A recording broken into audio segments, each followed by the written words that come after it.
नमस्कार, स्वागत है दोस्तों आज की बड़ी खबरों में। मुख्य समाचार आप लोगों के लिए लेकर के हाजिर हैं। एक एक करके हर एक बड़ी खबर आप तक पहुंचाएंगे इस एक वीडियो में। तो दोस्तों एक छोटी सी रिक्वेस्ट भी है, अगर आप चैनल पे नए हैं तो सब्सक्राइब करके घंटी के आइकन को जरूर दबाइएगा। दोस्तों आज दिल्ली के रामलीला मैदान में कांग्रेस अध्यक्ष मल्लिकार्जुन खड़गे ईवीएम हटाओ रैली को संबोधित करेंगे, मुख्य अतिथि के रूप में पहुंच रहे हैं। दोस्तों ईवीएम को लेकर लगातार विवाद बढ़ता जा रहा है। अब कांग्रेस सड़क पे जन आंदोलन करने की तैयारी में है।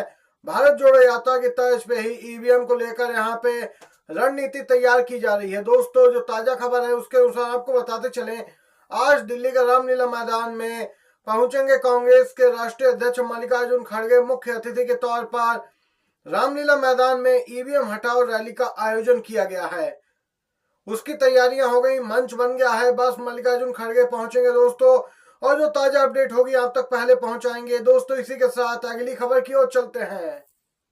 दोस्तों इसके साथ ही अभी अभी सूत्रों ने जानकारी दी है कि यहाँ पे मल्लिकार्जुन खड़गे पहुंच गए हैं रामलीला मैदान में।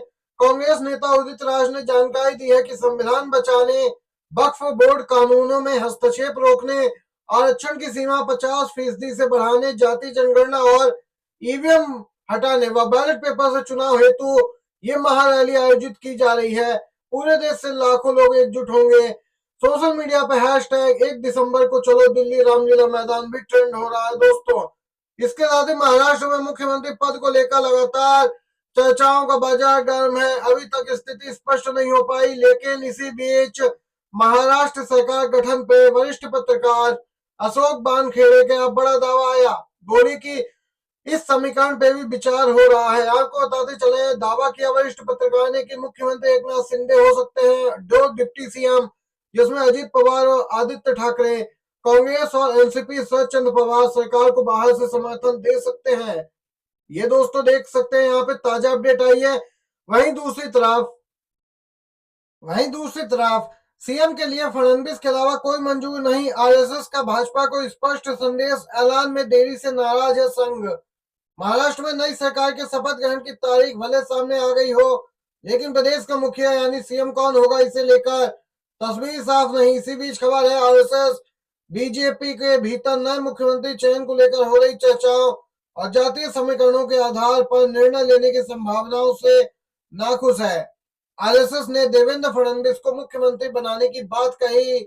उन्होंने हाल ही में हुए विधानसभा चुनाव में महागठबंधन को यहाँ पे हराया था, महायुति यहाँ पे जीत दर्ज की। आपको दोस्तों बताते चले, लगातार शिंदे गुट की नाराजगी सामने निकल के आ रही है, जिससे कि बैठकें नहीं हो पा रही है, महायुति की बैठकें टल रही हैं।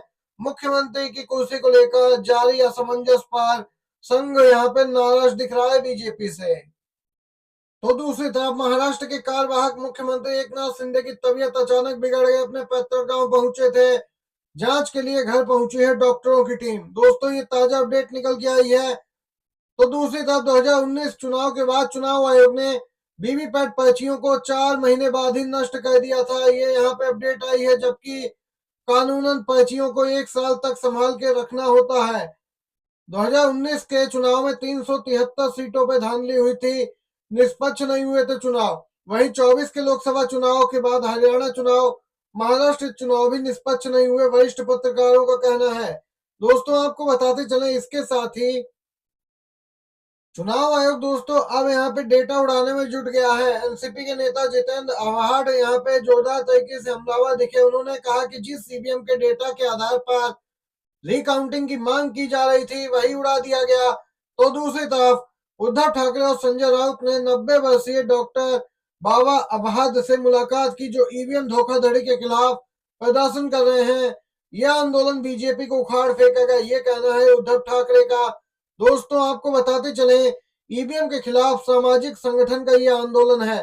पुणे में ईवीएम के खिलाफ सामाजिक कार्यकर्ता और महाराष्ट्र का चर्चित चेहरा बाबा अबाहड यहाँ पे आंदोलन कर रहे हैं। दोस्तों ये ताजा अपडेट निकल के आई है। वहीं दूसरी तरफ पूर्व सीजीआई डीवाई चंद्रचूड़ लगातार एक और नए विवाद में घिरते जा रहे हैं, काफी सुर्खियों में बने हैं। विपक्षी दल हमलावर है, अब कांग्रेस ने बोला हमला। पूर्व सीजीआई की टिप्पणियों ने खोला भानुमति का पिटारा, डीवाई चंद्रचूड़ पर भड़की कांग्रेस। कांग्रेस महासचिव जयराम रमेश ने बयान देते हुए कहा कि डीवाई चंद्रचूड़ की उपासना स्थल कानून से जुड़ी टिप्पणियों के कारण कभी न खत्म होने वाली परेशानी का पिटारा खुल गया। उन्होंने दावा किया कि ज्ञान वापी मामले की सुनवाई के दौरान 2022 के मई में न्यायमूर्ति चंद्रचूड़ ने उपासना स्थल अधिनियम के संदर्भ में कुछ बातें कही थी और यहाँ पे कुछ टिप्पणियां की थी। दोस्तों, इन्हीं के बाद डीवाई चंद्रचूड़ की टिप्पणियों को लेकर काफी विवाद हुआ। जयराम रमेश ने इस चर्चा को लेकर यह भी जिक्र किया कि वर्तमान में इस विषय पर किए गए न्यायमूर्ति चंद्रचूड़ के बयान ने फिर से चर्चा में ला दिया। दोस्तों, आपको बताते चले, अब इस पूरे मामले को लेकर निचली अदालतें याचिका स्वीकार करने लगी हैं, जिसके बाद एक बार फिर से मुसलमान भड़कते नजर आ रहे हैं, जबकि कांग्रेस डीवाई चंद्रचूड़ पे हमलावर दिखी। दोस्तों, कांग्रेस के दबाव के आगे लगता है चुनाव आयोग झुक गया है। चुनाव में कोई गड़बड़ी नहीं हुई, हर सवाल का जवाब मिलेगा। चुनाव आयोग ने कांग्रेस के प्रतिनिधि मंडल को मिलने के लिए बुलाया। दोस्तों, कांग्रेस का ऐलान कि अब ईवीएम के खिलाफ सड़कों पर उतरना होगा, जन आंदोलन होगा। चुनाव आयोग हरकत में आया। चुनाव आयोग ने कांग्रेस पार्टी के डेलीगेशन को शाम 5 बजे चर्चा के लिए बुलाया है। दोस्तों, हालांकि चुनाव आयोग ने अपना फिर वही बयान दोहराया कि चुनाव में कोई गड़बड़ी नहीं हुई। चुनाव आयोग ने आश्वासन दिया कि कांग्रेस के हर सवाल का जवाब दिया जाएगा।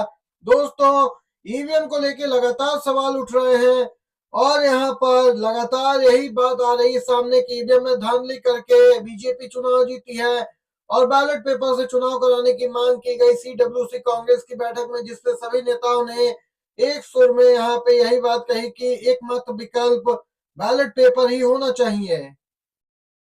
हमलावर केजरीवाल को जिंदा जलाना चाहता था, बीजेपी से जुड़ा है आरोपी। दिल्ली के मंत्री सौरभ भारद्वाज का बड़ा दावा सामने निकल के आया। दोस्तों, आपको बताते चले, दिल्ली के मंत्री सौरभ भारद्वाज ने बड़ा आरोप लगाया कि पूर्व सीएम केजरीवाल पे हमला करने के लिए पकड़े गए व्यक्ति ने यहाँ पर पदयात्रा अभियान के दौरान उन पर स्प्रिट फेंका था। स्प्रिट फेंक कर वहां केजरीवाल को जलाना चाहता था। सोशल मीडिया पर मंत्री भारद्वाज ने एक पोस्ट में यह भी दावा किया कि हमलावर बीजेपी पार्टी से जुड़ा हुआ है। दोस्तों, आम आदमी पार्टी के संयोजक केजरीवाल एक यहाँ पे अभिवादन स्वीकार कर रहे थे लोगों का, तभी एक व्यक्ति उनके पास आया और उन पर तरल पदार्थ फेंक दिया, जिसके बाद सुरक्षा कर्मियों ने तुरंत आरोपी को हिरासत में लिया। बाद में केजरीवाल और उनके साथ मौजूदा सुरक्षा कर्मियों को अपना चेहरा पोंछते देखा गया। दोस्तों, देख सकते हैं स्प्रिट फेंकी गई थी। इस पूरे मामले को लेकर आम आदमी पार्टी ने प्रेस कॉन्फ्रेंस की, जिसके बाद ये खुलासा किया गया। दोस्तों, आम आदमी पार्टी यहाँ पर लगातार बीजेपी पे हमलावर है और आरोप लगा रही है कि आरोपी व्यक्ति बीजेपी से जुड़ा हुआ है। दोस्तों, दिल्ली में विधानसभा चुनाव होने हैं, उसकी तैयारी आम आदमी पार्टी कर रही है। उसी क्रम में पद यात्रा मीटिंगें हो रही हैं, जिसके चलते दोस्तों बीजेपी बौखला गई, कहना है आम आदमी पार्टी का। ये थी सभी बड़ी खबरें और मुख्य समाचार। आपको वीडियो अच्छा लगा हो तो लाइक कीजिएगा, शेयर कीजिएगा। धन्यवाद आप सभी का।